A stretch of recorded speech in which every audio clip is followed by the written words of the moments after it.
Hey guys, it's Chelsa Messenger with Picks and Parlays. We're talking NFL, Eagles, and Steelers. We've got a promo code for you guys. It's October if you want 15% off the entire site at picksandparlays.net.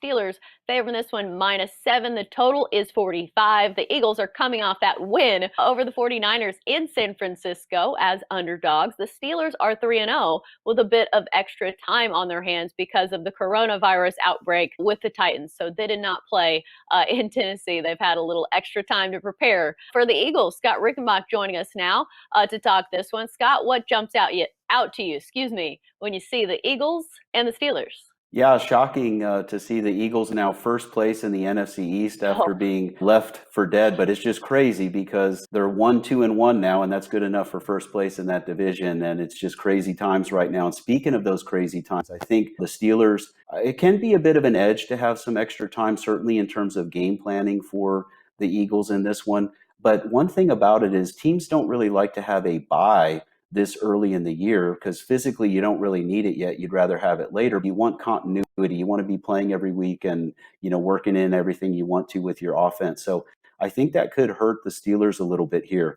But when you look at the Eagles offense, poor Carson Wentz, I mean, the offensive line has injuries, the receivers, and he's also got the number 2 tight end, and they do like to run a lot of 2 tight end sets. So it really hurts them that they're without their number 2 tight end. Receivers that he's throwing to are guys he's hardly practiced with at all. So it's a bit of a minor miracle that they did find a way to win that game. The Eagles' offensive line is going to be dealing with a ferocious Steelers pass rush. And in terms of takeaways, the Steelers already have 5 in their 3 games. The Eagles have 4 in their 4 games. At the same time, Wentz has had major issues with turnovers. Again, they've got a lot of problems in terms of injuries, especially on the offensive side of the ball. Steelers defense ranks, I think it's number 2 on the young season in terms of yardage allowed per game. And as for the Eagles, they rank higher than people realize. They're number 9 for yardage allowed per game on the season. The Eagles defense kind of flying under the radar because they had that winless start to the season. right.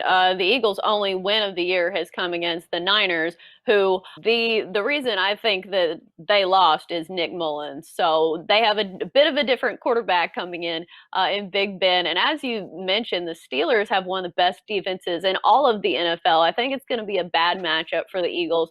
However, I have not had much luck betting on the NFC East. So I am staying away from this one because it seems like every time I count a team out, like the Eagles, they do the unthinkable and actually win. So I'm staying away from this one. Any other final thoughts on this one? Well, one of the things I just want to mention about the NFC East, and because this is a little pointer for guys to keep in mind for all the games coming up, is that we've seen so much offense in the NFL early this season. Look for teams that can play pretty well defensively, and the Giants surprising the Rams and getting the cover in that game.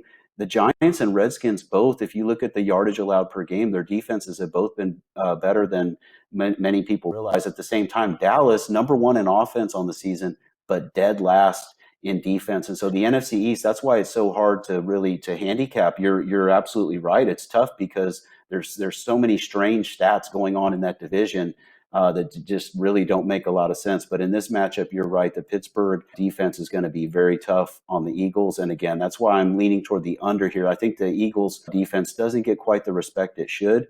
And I think this is going to stay under the total of 45.